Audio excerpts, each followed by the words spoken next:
Why Americans are leaving Singapore, the reality behind Asia's perfect city. For decades, Singapore has been marketed as Asia's ultimate success story, a city where everything works, where crime is almost zero, salaries are high, and the future feels guaranteed. For many Americans, Singapore appeared to be the perfect upgrade: better safety than the US, lower taxes, world-class infrastructure, and a fast-growing Asian economy. Thousands of Americans moved to Singapore believing they had cracked the global lifestyle code. Clean streets, luxury condos, high-paying jobs, a powerful passport-friendly location in Asia. On social media, Singapore looked flawless. But quietly, something unexpected started happening. Americans began leaving. Not loudly, not dramatically, but steadily. Executives finished contracts and didn't renew. Families returned to the US earlier than planned. Young professionals realized Singapore wasn't the long-term future they imagined. This raised a serious question. Why would people leave one of the richest, safest, and most efficient countries in the world? The answer is uncomfortable, because perfection on paper doesn't always translate into happiness in real life. Singapore didn't fail Americans. Expectations did. Behind the skyline and discipline lies a reality that many Americans struggle to adapt to. Emotionally, culturally, financially, and socially. In this video, we uncover the real, unfiltered reasons why Americans are leaving Singapore. Not hate, not propaganda, but lived experience. If you enjoy honest global realities and hidden truths behind perfect countries, don't forget to subscribe, because the truth is never shown on postcards. The cost of living shock that no one warns you about. Singapore consistently ranks among the most expensive cities on Earth. For Americans, the shock is immediate. Rent alone can consume 40 to 60% of income. Even for professionals earning strong salaries. A normal family apartment can cost more than luxury housing in many US cities. Then come international school fees, private healthcare, transportation, and lifestyle costs. Many Americans assumed low taxes would balance everything. Instead, they discovered that daily expenses quietly drain savings. Singapore rewards the ultra-rich, but pressures the middle class. Low taxes, high pressure. Yes, Singapore has low income tax. But what's rarely discussed is the psychological pressure tied to performance. American professionals face high expectations, constant competition, little tolerance for underperformance. Job security feels fragile. Lose a job, and your visa clock starts ticking. This pressure creates financial anxiety even for high earners. Low tax does not mean low stress. Feeling like a guest, not a citizen. No matter how long Americans live in Singapore, many feel one truth very clearly. You never fully belong. Permanent residency is limited. Citizenship is extremely rare. Long-term acceptance feels uncertain. Americans don't want to build lives where their stay depends on employment. Their children's future is unclear. Their roots never deepen. Singapore welcomes talent but not settlement. For Americans used to immigration-based societies, this feels emotionally restrictive. Freedom feels different here.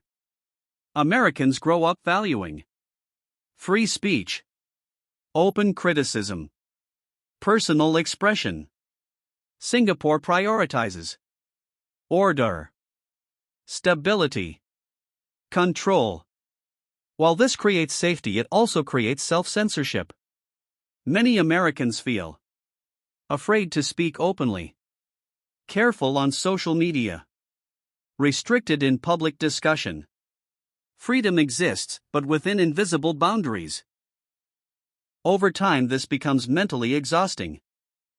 Work-life balance is a myth for many. Singapore's work culture is highly competitive, long-hour focused, efficiency-driven. Americans expecting balance are surprised. Late nights, always-on mentality, Results over well-being. Burnout is common, especially among expats without extended family support. Efficiency comes at a human cost. Social life is polite but distant. Singaporeans are friendly, respectful, and disciplined. But Americans often struggle with building deep friendships, breaking social barriers, moving beyond surface-level connections. Social circles are often small, long-established, hard to enter. Many Americans end up socializing only with other expats, creating emotional bubbles. Loneliness grows quietly. The climate wears you down. Singapore's weather never changes. Hot, humid, every single day. For Americans used to seasons, this creates physical fatigue, reduced outdoor activity, mental monotony. It seems minor, but over years it affects mood, energy, and lifestyle. Nature feels limited. Escape feels expensive. Family life becomes complicated. For American families, Singapore offers safety, strong education, but also extreme academic pressure, expensive schooling, limited space for children. Kids grow up fast, but often stressed. Many parents question whether efficiency equals happiness for their children. Rising global competition reduces American advantage. In the past, being American in Asia meant prestige. Today, Singapore attracts top talent from India, China, Europe, Southeast Asia. Companies now prioritize cost efficiency, skills over nationality. American professionals no longer receive special treatment. This reality shift pushes many to reconsider staying. Mental health support is limited and costly. Singapore's healthcare is world-class, technically, but emotionally, mental health support is expensive. Therapy is not culturally normalized. Work stress is rarely addressed openly. For Americans used to mental health conversations, this feels isolating. Conclusion: Singapore isn't failing, it's selective. Americans are not leaving Singapore because it is weak. They are leaving because Singapore demands high performance, emotional restraint, constant adaptation. Singapore is a perfect system, not a flexible society. For some Americans, that system delivers success. For others, it quietly drains joy. Singapore will remain powerful, rich, and respected. But for many Americans, life feels more complete elsewhere. Where freedom is louder, homes or bigger futures feel permanent, and emotions have space to breathe.